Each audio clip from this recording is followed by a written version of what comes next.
The capture of Osama bin Laden, it wasn't the capture, of course we killed him.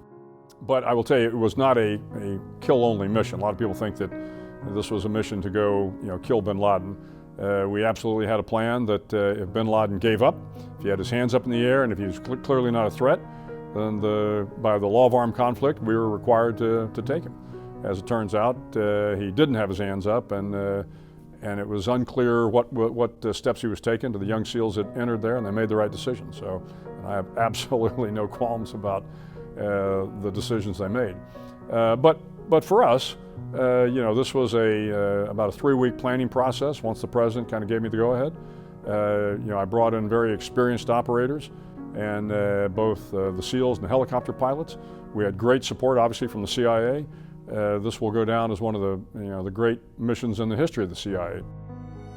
Good evening. Tonight, I can report to the American people and to the world that the United States has conducted an operation that killed Osama bin Laden, the leader of Al-Qaeda, and a terrorist who's responsible for the murder of thousands of innocent men, women, and children. I'm incredibly proud of my guys and the helicopter pilots and everybody that participated in the bin Laden raid. Incredibly courageous of the SEALs and helicopter pilots because they didn't know what they were going into. They didn't know whether or not the compound would be booby-trapped, whether or not the Pakistanis would shoot them out of the air. So when you think about the courage just to get on the helicopter to fly 162 miles from Afghanistan to Abbottabad, Pakistan, that took a lot of courage. So I'm incredibly proud of my guys. We do have to understand that you can't take your eye off the ball when it comes to terrorists. The Al-Qaeda is still out there, ISIS is still out there, Boko Haram, Abu Sayyaf. I mean, there's a lot of bad organizations out there, and it is important that as a country, as an intelligence organization, as a special operations organization, that we continue to stay focused on that. But there are also larger threats out there now, particularly as you look at Russia and Ukraine and the war in Ukraine, which is devastating the Ukrainians.